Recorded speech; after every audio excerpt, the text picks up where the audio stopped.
I would even say Green Bay could beat them on a given Sunday. Yeah, we're not talking about their records. We're No, I talking know, about but right now, they I don't meet even in think. the cold. They meet in the cold, frozen temperature. You got the Rams, which is a sunset team, and you put them in the cold. I don't think they get it done in Green Bay if they had to play in Green Bay. But if they got a better record, They got a better record. It's why gonna would be in the That's what I'm trying to say. I'm like, I don't think, like, I think they would beat the Packers too. in the cold. Like, I think that. If they ended up in the cold, that's why Yeah. I preferenced it with in the I think- frozen cold. Even aside from weather, I think that they're a really strong team, given the record that they have. Like, that's what I'm like, I think they could beat. No, that's any good, team. but they're not playing in the frozen yet. These next couple of months is the frozen time. This is when when that record start changing. That's why we call it, like that championship time, or like the best time in football. As it get colder, those games change. Those games you would win in early November and late October is not the same. This is the same way for Miami. When you get to the cold, it's different. But also with that argument, again, we didn't expect the Chiefs to be 5-5, but they've been losing games that we expected them to win. So I just think at this point there's no reason to put any other team up against them. Hey, you trying to throw salt on I don't gotta throw Kansas salt. City. The proof is in the pudding. Like, that's the stat. That's what it is. I'm just like, I don't. and that's the thing too. I get what you're saying, Mace. That like certain teams can play in the cold, but if your record is better than Green Bay, they're not going to the cold. I get that. But they got time. Green Bay isn't far behind. Still got 7-8 weeks. Remember this. Mark this take, Nick, because I'll be looking for it if you're not already bought. Yo, Nick, let's just do all the takes that the Chiefs supposed to win. It should be 5 takes because they got 5 losses. Like, literally the other week he said, well, they got the bye, so of course they're going to beat the Broncos because the bye. Like, they are going to be rested up, and we thought they were going to be rested up, and they weren't. That's what I'm saying. Like, every week has been different. Are we talking about the Rams or the Chiefs? Because right now I'm really taking on a negative bias right now. I just think when your team loses, which has happened to all of us, we got to face the heat. And today is your day. You're talking about face the heat. I'm talking about playing in the cold. We're on 2 different pages.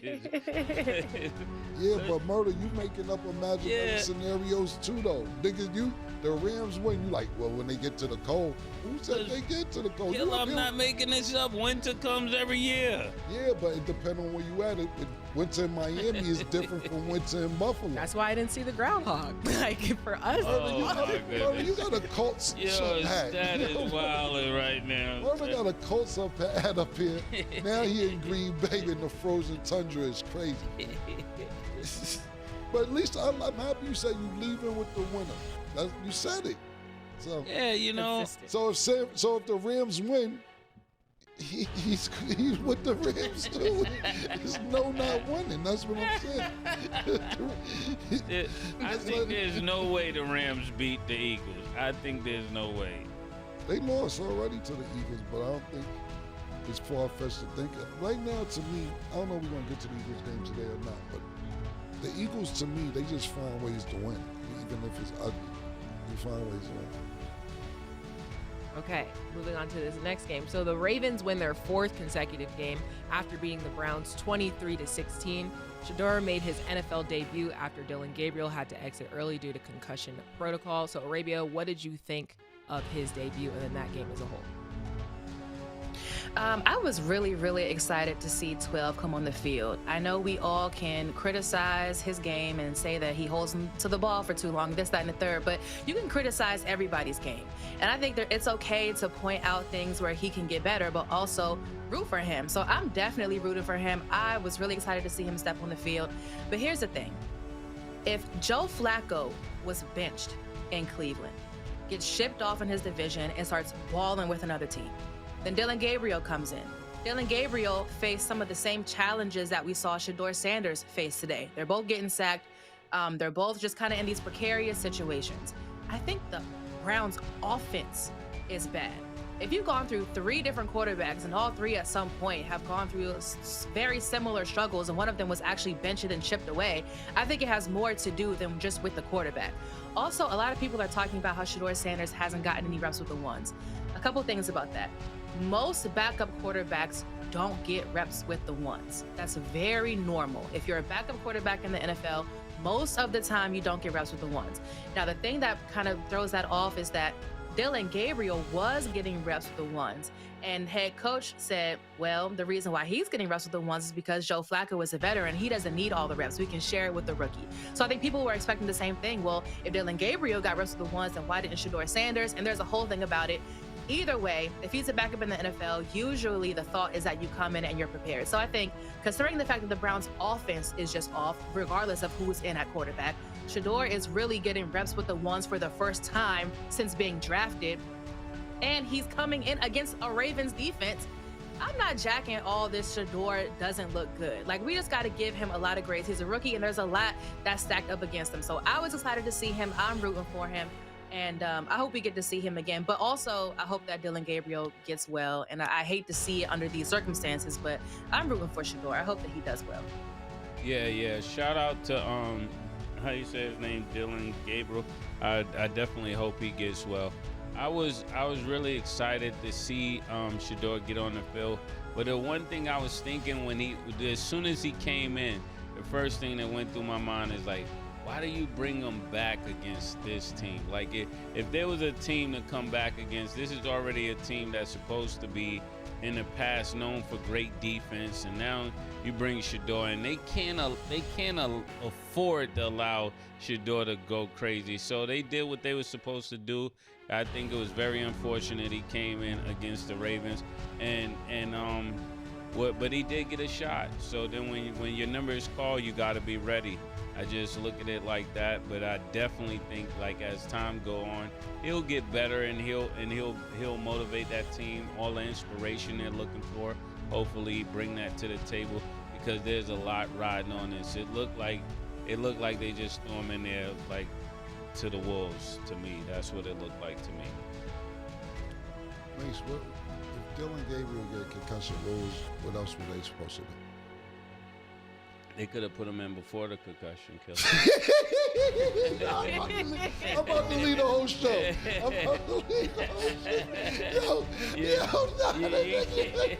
You can't wait. Like, you can't put a nigga in against the Bulls. Now shit just getting crazy. You can't put him in there against the Bulls. That's crazy. Now, I predict the concussion is about to happen.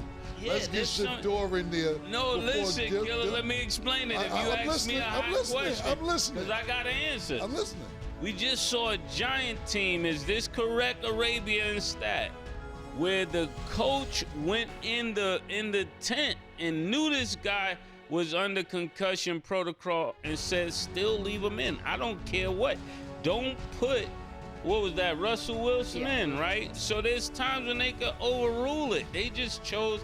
I just think right now that if you're gonna play Shedeur, you gotta give him more leeway to get ready for. That was a terrible example. That was terrible. I mean, that was a terrible. Bro, that was like, you usually good at spinning. That one wasn't good. Bro. The way it happened, he was trying to rush him out of concussion protocol to take Russell Wilson out, but that was a violation because he's not supposed to do that. Yeah, it wasn't Wilson like that was the prediction. He was in. What I'm basically saying, I'm on a hot seat, but what I'm basically saying is Shedeur cannot just be thrown in there against the Ravens. Like, you can't throw him in there against the Packers. What I'm saying is if you're gonna bring them along slowly. Don't expect them to do well. That would be a better way to say it. Don't expect them to do well if you throw them in there against an elite team like. What I'm saying is they not throwing them in there. It's just the way it goes. The nigga got a concussion, you the next man up. No, I understand that. Yeah. So, both of y'all are right. He didn't. Arabia, you made a really valid point. Because I wasn't gonna say that. But if he's not getting the reps and getting the practice, and you know he's your backup quarterback, look, any fucking quarterback could go down at any minute. You have to be ready as a backup quarterback.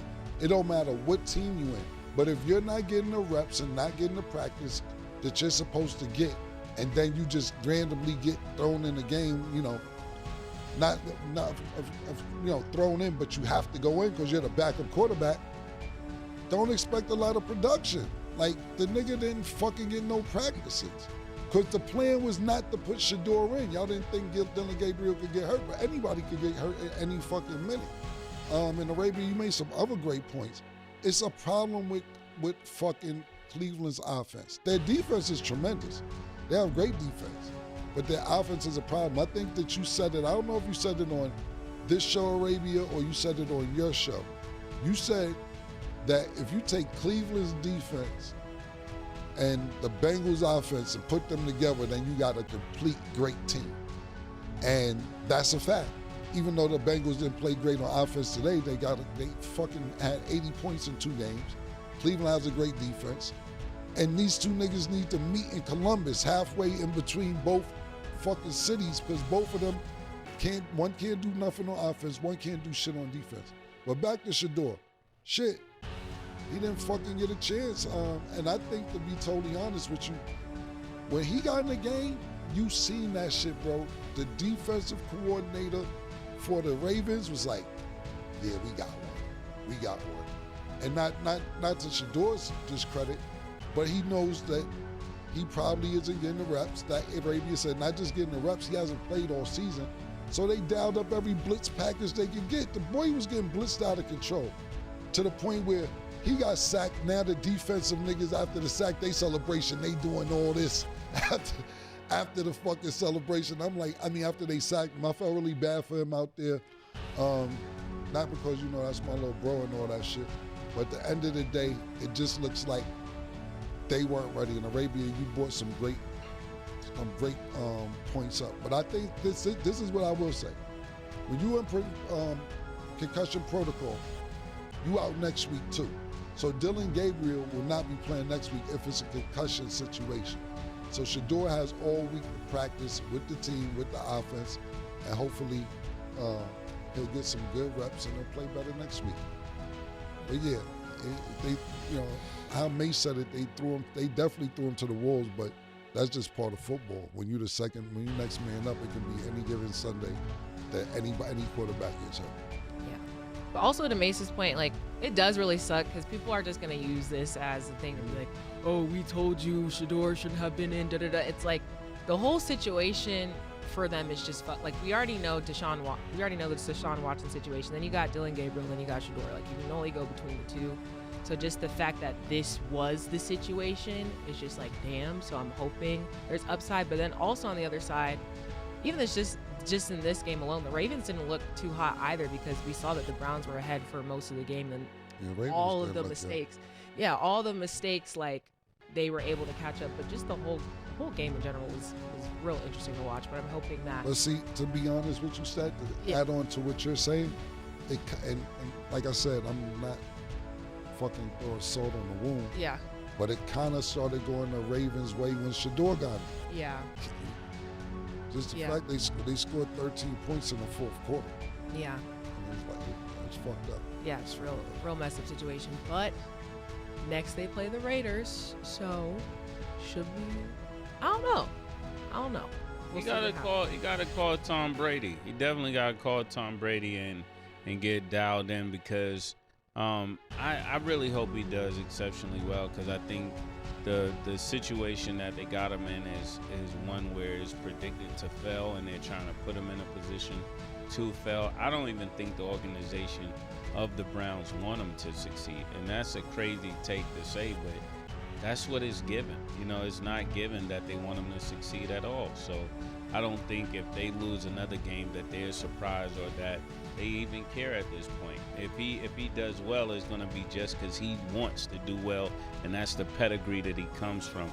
And I hope he listens to this and take that into consideration. Just because everybody wants you to fail around you doesn't mean you give in to that and allow that to be true. I hope he have a breakout game next week.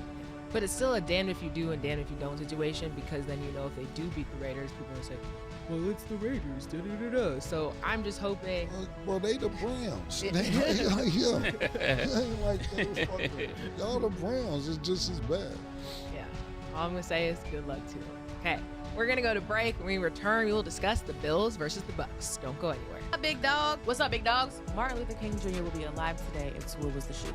Tua's passer rating can barely go to the club and get a bottle. 24.1 passer rating against the Browns. Marlon Humphrey is online saying that he wants to go on a glizzy tour. He wants to go to 50 states and try 50 blocks. It's going to be challenging for A.J. Brown. He typically stands outside the numbers a lot, and that's where PS2 thrives. CeeDee Lamb said this is one of the best offenses he's been a part of. And as much as I hate to say it, I can see why he says that. I just said all these positive things about the Cowboys makes me want to go. So I know it's taboo to put your hands on your kids. I know. But I had to whoop your son the other day.